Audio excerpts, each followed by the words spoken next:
Rhea, and I have bipolar disorder, or as my mom calls it, bipolar disorder.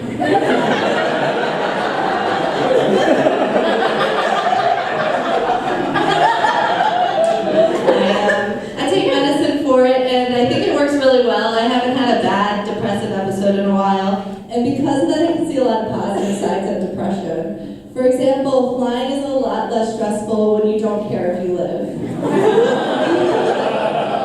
I'm hearing a lot of ahs. It's gonna get worse, baby. It's gonna get real worse.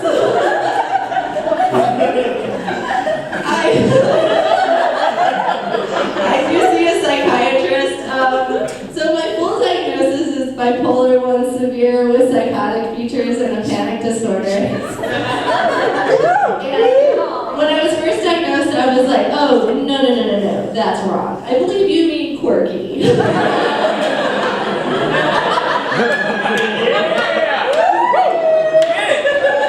Thank you, sir. But my doctor was like, no, I definitely need bipolar. Please quit humping my stool. But I started seeing a new psychiatrist. I live in New York City, and I started seeing a new psychiatrist. And when you see a new psychiatrist, it's super tricky because you have to pick out the perfect outfit. It has to say I'm doing really well on my current medications. But I still need that!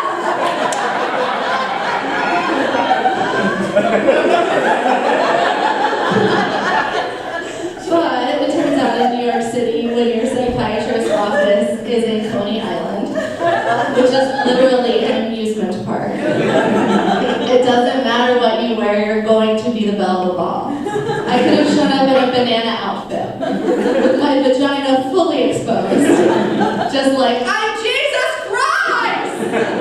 And they would have been like, wow, who is that princess? Is that Elsa? My doctor, she was this Russian woman, and when I went to see her, she was like, oh, you have bipolar, and you are a writer? Well, that is very good. Medication holds your back. I was like, oh, god damn it, I should have worn my banana outfit. I like having mental health issues in New York City specifically because everyone there is pretty insane. It's the first time I visited, I saw 4 people crying on my subway. I was just like, my people. Do I belong? In my hometown, you cannot cry in public or else you will look like a lunatic. Like, the only safe place to cry is a David's bridal. That's like a big to-do, you know? You gotta go and make an appointment. You gotta try on a wedding dress. The sales associate's like, so when is your wedding date? I'm like, there isn't one! I'm single! And then you hear women from all the other dressing rooms like, me too! Just kidding, it's just the 8 reflections of myself.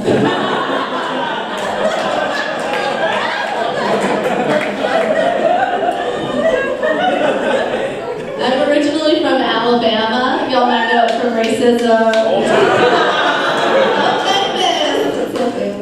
I hate so many things about my hometown, but one thing that I genuinely love is how people give directions. If you ask someone how to get somewhere, they'll never use a street name. They're just like, okay, what you're going to do is you're going to see a brown dog and then you're going to take a right. You're going to keep going straight for about 2 verses of Sweet Home Alabama, and then you're going to see a man who looks like he doesn't have Jesus in his heart. And that's when you know you reach Walmart. You can't miss it. I never really fit in Alabama. Whenever I go home, people are like, Maria, you're so artsy-fartsy. And if you don't know, artsy-fartsy is just Southern for, we like you, but we know you miss Obama. And they are correct. They are correct. I'm the only libtard in my family. Thank you. My family, I'm the only person who didn't vote for Trump. And after the election, After the election, I wrote a really anti-Trump article. Well, article's what I call a Facebook status. Yes, hero, thank you. I've been telling everyone I'm a hero. No one was believing me, now you do. I wrote a Facebook status and my mom saw it and it upset her a lot. If she called me, she was crying and she was like, I just don't understand why you're so dramatic.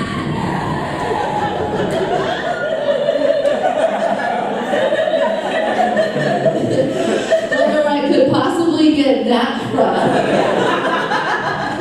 Like my mom had to have done vocal warm-ups before. She's just like,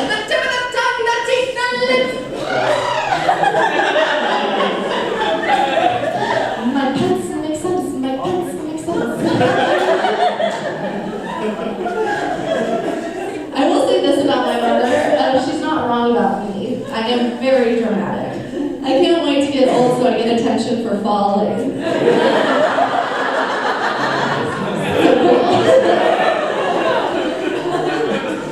I'm from the Gulf Coast of Alabama, and back in 2005, my family and I, we were victims of Hurricane Katrina. We lost both of our jet skis. I know, sounds petty, I know. But honestly, for the Wojciechowski family in Alabama, our jet skis were the only other Polish family.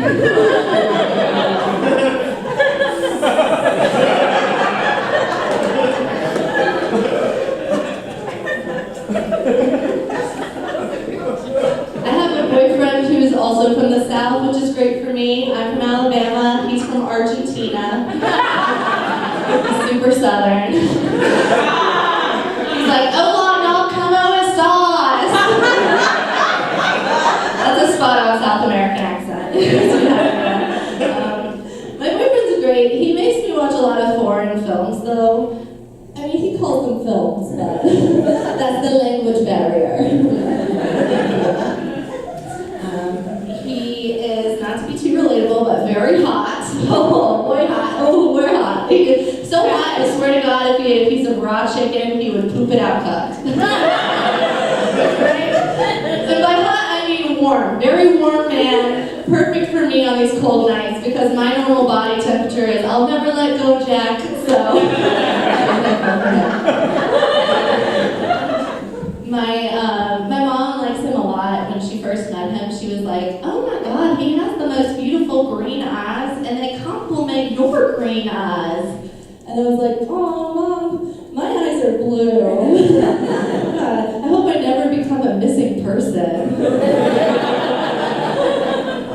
My mom goes to the police. They're like, tell us, what did your daughter look like? And my mom would be like, well, she had a nose. No, that's my other daughter. My other daughter has a nose. No, okay. Rhea has a tail. That is my dog. Oh my God. What does she look like?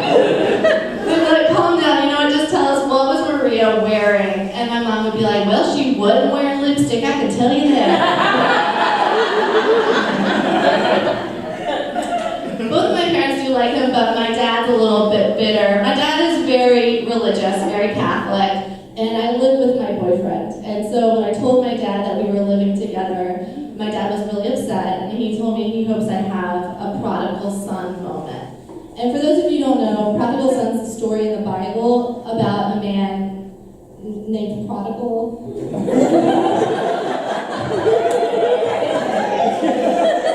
I know it's something about going back to God, and my dad did get what he wanted though, because my boyfriend and I, we almost broke up recently, and I was so upset about it that I went back to church just so I could be around other people waiting for a man to come back. Mine did, so I'm a believer now.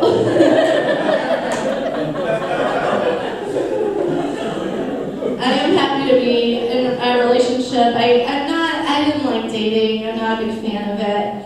I was dating a guy who was younger than me for a little while, and he was sweet, but he was just so young. I was just like, what am I doing? He is so young. He's not going to get any of my Bob Dole references. What am I doing?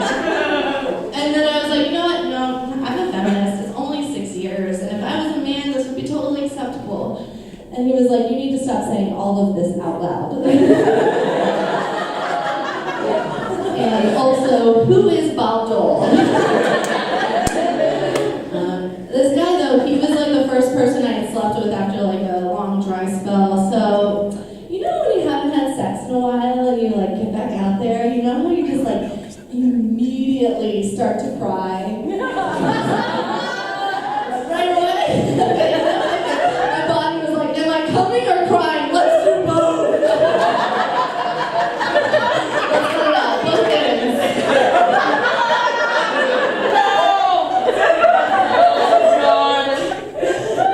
But this guy, though, he was very kind. He was just like, oh my God, are you okay? What's wrong? And then I word vomited. I was like, I'm just so worried I'm never going to have a family.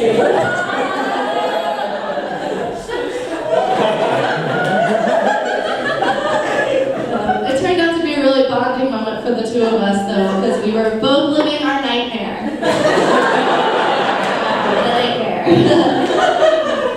He still called me the next day. I realized something great about younger guys is that they haven't learned how to spot red flags yet.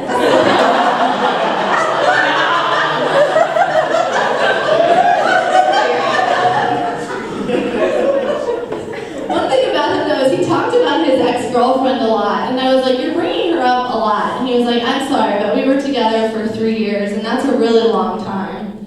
I was like, so what? I went to college for 4 years. You don't see me using my degree? No, not at all. But I hated dating. I went on a date with someone one time, and at the end of the date, he kissed me, and I was being like polite. I wasn't into it, but I was just like, I just tried to make my lips totally disappear. In his defense, they were very thin, so he didn't notice. So I felt his tongue start to push on my lips, so I just buckled down like, but then his tongue made it through. And I panicked and I just took my tongue and I pushed his tongue back out.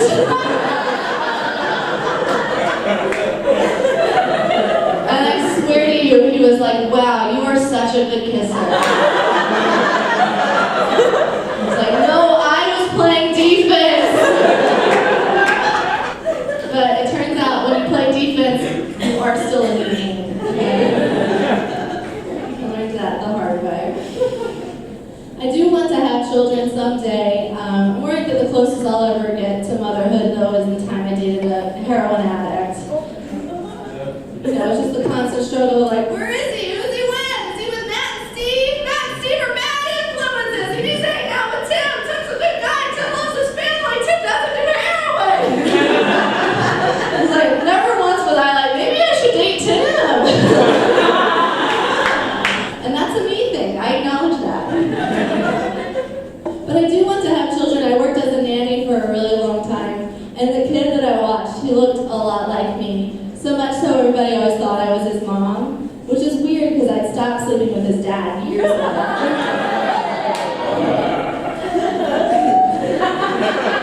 That's a joke.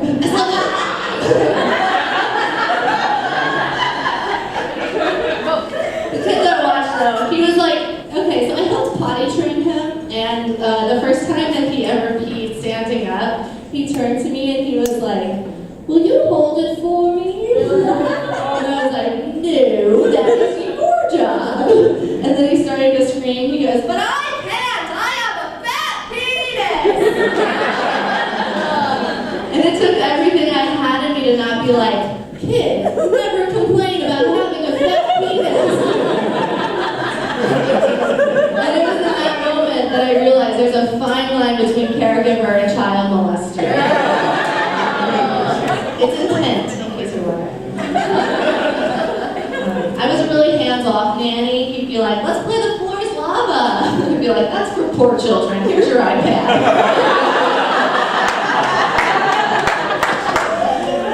I did learn a lot, though, about kids. Like, I feel like they're misrepresented. I was watching the horror movie The Omen recently, and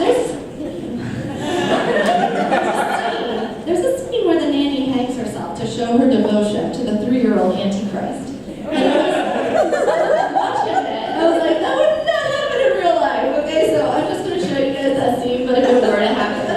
time.